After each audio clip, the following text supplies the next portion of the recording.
Alice's Adventures in Wonderland by Lewis Carroll. Chapter 12. Alice's Evidence. Here! Cried Alice, quite forgetting in the flurry of the moment how large she had grown in the last few minutes, and she jumped up in such a hurry that she tipped over the jury box with the edge of her skirt, upsetting all the jurymen onto the heads of the crowd below, and there they lay sprawling about, reminding her very much of a globe of goldfish she had accidentally upset the week before.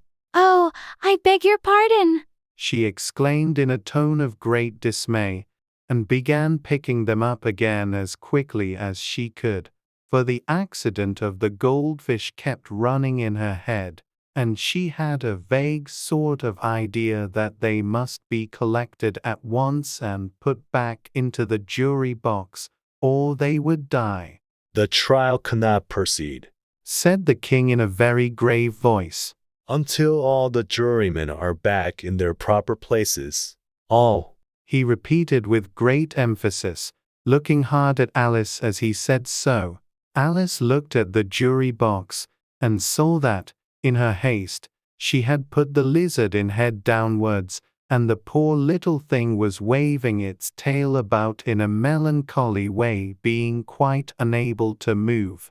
She soon got it out again, and put it right. Not that it signifies much, she said to herself. I should think it would be quite as much use in the trial one way up as the other.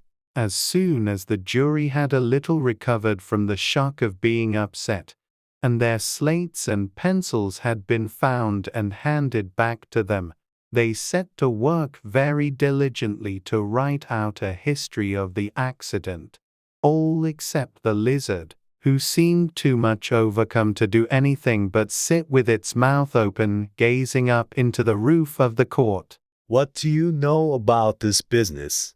the king said to Alice.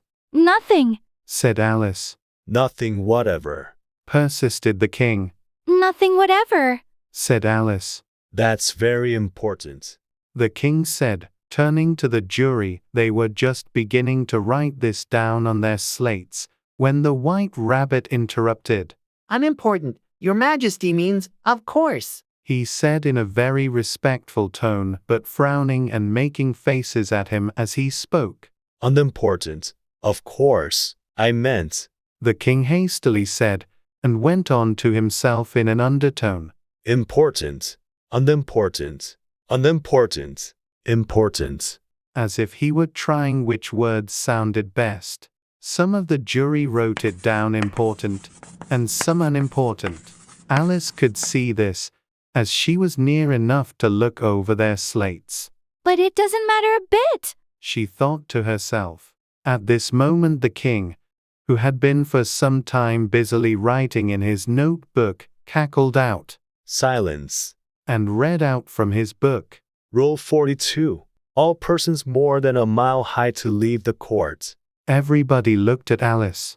I'm not a mile high, said Alice. "You are," said the king. Nearly 2 miles high, added the queen. Well, I shan't go, at any rate, said Alice. Besides, that's not a regular rule. You invented it just now. "It's the oldest rule in the book," said the king. Then it ought to be number 1, said Alice. The king turned pale, and shut his notebook hastily. "Consider your verdict," he said to the jury, in a low, trembling voice. "There's more evidence to come yet, please, Your Majesty," said the White Rabbit, jumping up in a great hurry. "This paper has just been picked up," What's in it? said the queen. "I haven't opened it yet, said the White Rabbit. but it seems to be a letter written by the prisoner to somebody." "It must have been that," said the king. "unless it was written to nobody, which isn't usual, you know." "Who is it directed to?" said one of the jurymen. "It isn't directed at all. said the White Rabbit. In fact, there's nothing written on the outside." He unfolded the paper as he spoke, and added, "It isn't a letter, after all, it's a set of verses." Are they in the prisoner's handwriting? asked another of the jurymen. "No, they're not," said the White Rabbit. And that's the queerest thing about it. The jury all looked puzzled. He must have imitated somebody else's hand, said the king. The jury all brightened up again. Please, Your Majesty, said the knave. I didn't write it, and they can't prove I did. There's no name signed at the end. If you didn't sign it, said the king, that only makes the matter worse. You must have meant some mischief, or else you'd have signed your name like an honest man. There was a general clapping of hands at this. It was the first really clever thing the king had said that day. That proves his guilt, said the queen. It proves nothing of the sort, said Alice. Why, you don't even know what they're about. Read them, said the king. The White Rabbit put on his spectacles. Where shall I begin, please, Your Majesty? He asked. Begin at the beginning, the king said gravely, and go on till you come to the end, then stop. These were the verses the White Rabbit read. They told me you had been to her, and mentioned me to him. She gave me a good character, but said I could not swim. He sent them word I had not gone. We know it to be true. If she should push the matter on, what would become of you? I gave her 1, they gave him 2. You gave us 3 or more. They all returned from him to you, though they were mine before. If I or she should chance to be involved in this affair, he trusts to you to set them free, exactly as we were. My notion was that you had been, before she had this fit, an obstacle that came between him and ourselves and it. Don't let him know she liked them best, for this must ever be a secret kept from all the rest, between yourself and me. That's the most important piece of evidence we've heard yet, said the king, rubbing his hands. So now let the jury. If any one of them can explain it, said Alice.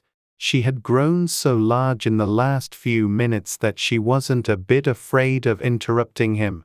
I'll give him 6pence. I don't believe there's an atom of meaning in it.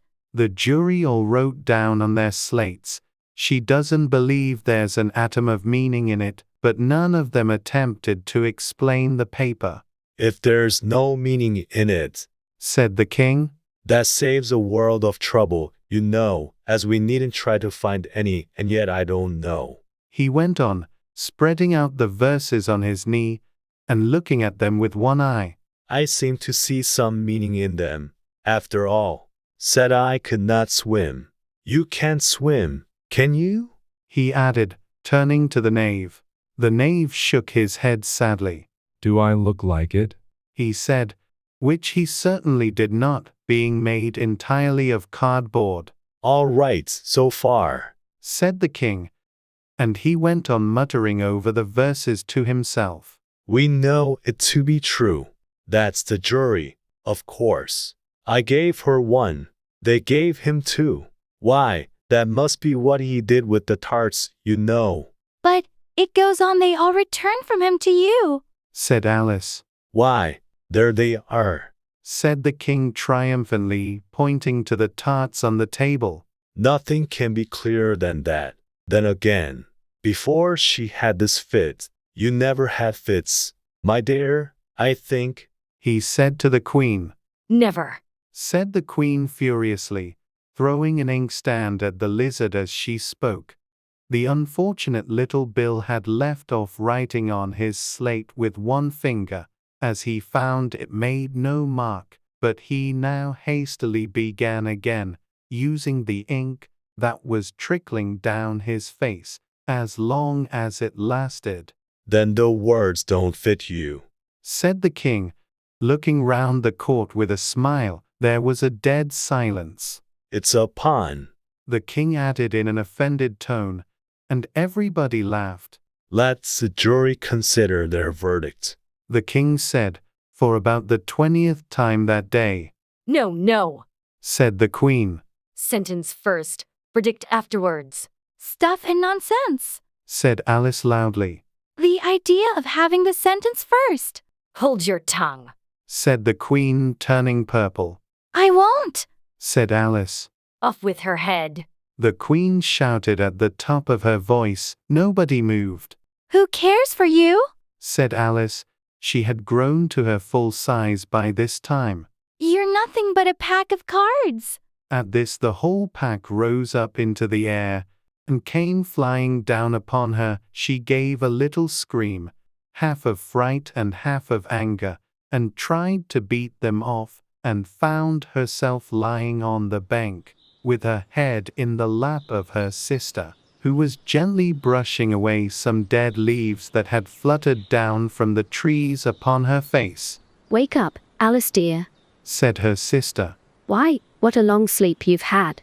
Oh, I've had such a curious dream, said Alice, and she told her sister, as well as she could remember them, all these strange adventures of hers that you have just been reading about. And when she had finished, her sister kissed her and said, "It was a curious dream, dear, certainly, but now run into your tea. It's getting late." So Alice got up and ran off, thinking while she ran, as well she might, what a wonderful dream it had been. But her sister sat still just as she left her, leaning her head on her hand, watching the setting sun, and thinking of little Alice and all her wonderful adventures, till she too began dreaming after a fashion. And this was her dream. First, she dreamed of little Alice herself, and once again the tiny hands were clasped upon her knee, and the bright eager eyes were looking up into hers. She could hear the very tones of her voice, and see that queer little toss of her head to keep back the wandering hair that would always get into her eyes. And still as she listened, or seemed to listen, the whole place around her became alive with the strange creatures of her little sister's dream. The long grass rustled at her feet as the white rabbit hurried by. The frightened mouse splashed his way through the neighboring pool. She could hear the rattle of the teacups as the March Hare and his friends shared their never-ending meal, and the shrill voice of the Queen ordering off her unfortunate guests to execution. Once more the pig baby was sneezing on the Duchess's knee, while plates and dishes crashed around it. Once more the shriek of the griffin, the squeaking of the lizard's slate pencil, and the choking of the suppressed guinea pigs filled the air, mixed up with the distant sobs of the miserable mock turtle. So she sat on, with closed eyes, and half believed herself in Wonderland, though she knew she had but to open them again, and all would change to dull reality. The grass would be only rustling in the wind, and the pool rippling to the waving of the reeds.